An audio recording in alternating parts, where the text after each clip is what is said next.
Hello, I'm Bruce Whitfield and welcome to this week's Taking Stock. Not since the collapse of Enron has the accounting profession come under such scrutiny.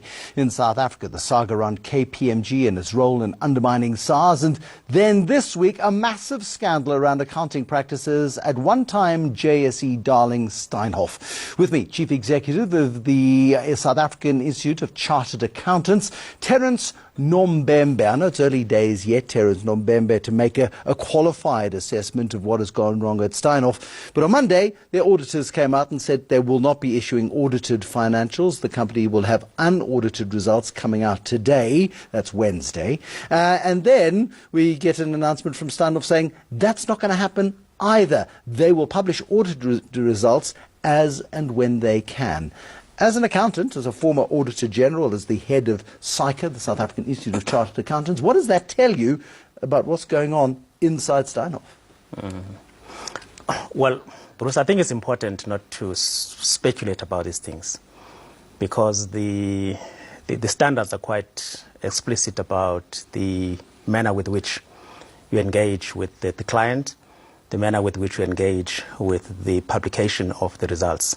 And to the extent that, as an auditor, there is additional information that you need to pursue post-balance sheet, you have got the responsibility and the right to actually withdraw your opinion until you clarify that matter and to satisfy yourself about that post-balance sheet matter that is of significance and materiality. And there can be a multitude of issues which an auditor may draw attention to, but not many of those lead to a chief executive resigning in an instant, which is what Marcus Jooste did in the middle of the night last night.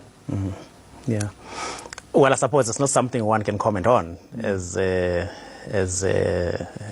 outsider in that organization. How concerned are you, though, that here is a company listed on the JSE, primary listing on the Frankfurt Stock Exchange, the chief executive is a chartered accountant, there are 5 other chartered accountants on a board of about a dozen people, yet accounting irregularities see 120 billion rand wiped off the value of Steinhoff and Steinhoff Africa Retail in a single day. Something doesn't quite add up there. As the CEO of SAICA, you must be concerned. Let me put it this way, Bruce. I think it would be interesting to see what the audit report is going to say, because in this day and age, there is a new standard that was published a few months ago that requires that auditors publish an extended audit report, key audit matters, which the audit committee has got to deal with. And those issues will basically look at those matters that the auditors spent most of their time on because those matters were high risk. But what is the responsibility of the board in ensuring the role of the chief executive? The chief executive, SAICA Securities, issued a note in May this year in which they said that they were concerned about accounting practices within Steinhoff, and they also were concerned about what they called key man risk, a very strong, dominant, powerful chief executive in the form of Marcus Jooste at the helm of Steinhoff. Surely notes like that should raise the interest, at least, of board members, particularly people who carry the CASA moniker as part of their qualifications. That is true. Those are matters that you're right, have got to be taken into account and considered with the seriousness that they deserve. Those are the risks. In particular, I want to go back to the audit committee, because the audit committee is a structure within the board that is given a superior responsibility to deal with such risks and advise the board. And in fact, that committee is now required to report directly to the shareholders in the AGM. That's the kind of enormity of authority and power that committee has. Now, the audit committee is at Steinhoff is chaired by a well-respected non-executive director on many, many companies, former lecturer in accounting at Durban Whitfield University, Len Konar. He's a professional non-executive director. One has to challenge Mr. Konar, and he's invited onto the show, of course, to give us his perspective next week. But one has to challenge him as the head of the audit committee, as any head of an audit committee, as to what risks you were looking out for when making sure that the executive management of the company was doing everything above board. It is a legitimate thing to do, to get the audit committee, the chair of the audit committee, to actually come out very clearly about his or their outlook to risk, it is perfectly, proper to do that. And I'm sure the audit committee chair would be accountable not only to you, but first and foremost to the shareholders, as required by the King Code. So it's something that is right to do. In this show, this news that just broke this morning, and I was just fortunate enough to be with you today to respond to things that I know nothing about. No, I fully get it. What I'm trying to understand, though, is the role of the board, particularly a board with such a high level of intellectual capacity, a board that carries the qualification which the South African Institute of Chartered Accountants is responsible for administering. Has anybody ever come to SAICA and said, we're concerned about accounting practices at Steinhoff, to your knowledge? Not as yet, not to our knowledge. Let me highlight another principle that tends to be, in fact, is critically important to help the board and the audit committee in making their own judgment. One is this whole principle of combined assurance, which requires that the audit committee is very diligent in making sure that the controls in the front line by managers, by the CFOs, by the CEO, are adequately observed and respected.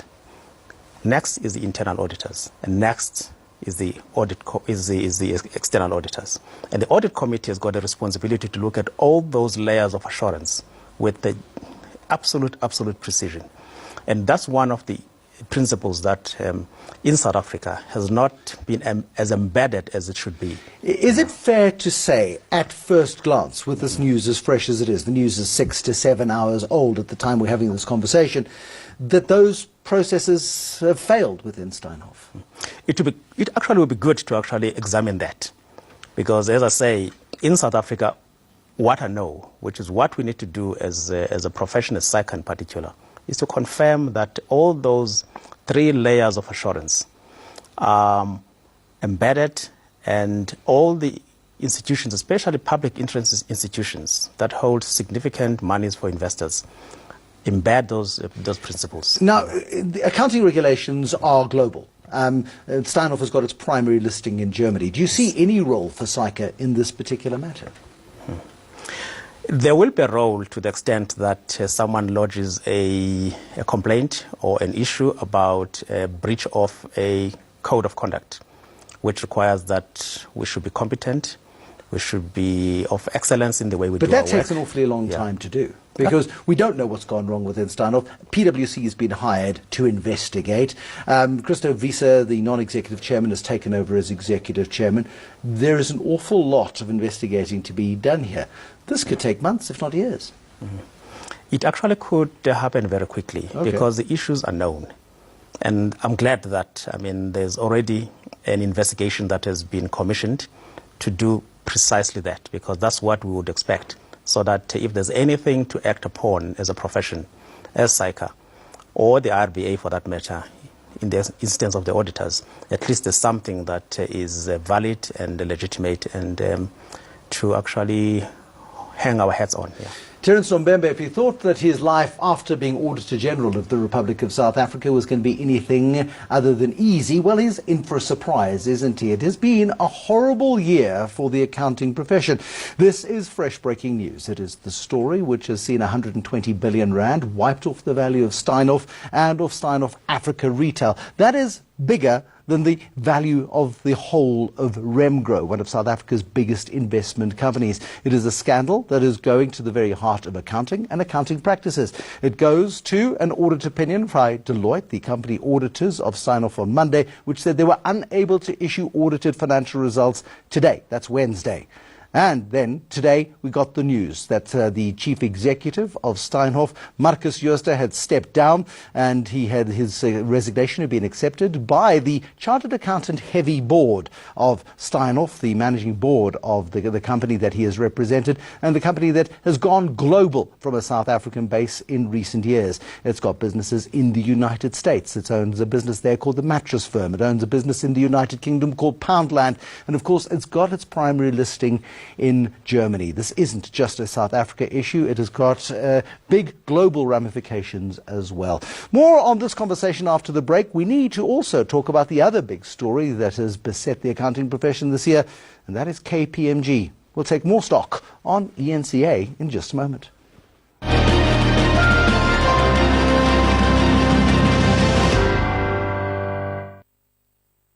Bunny Kirk needs a great start to make or break a record today, and he's off to an absolute flyer. Getting off to a good start is one of the most important components of success, no matter what. Get your investment off to the best possible start by paying no admin fees for the first year with Discover Invest. Bunny Kirk is pulling away and charging towards victory. He's done it! It's a new record! SMS Invest to 47751 or speak to your financial advisor.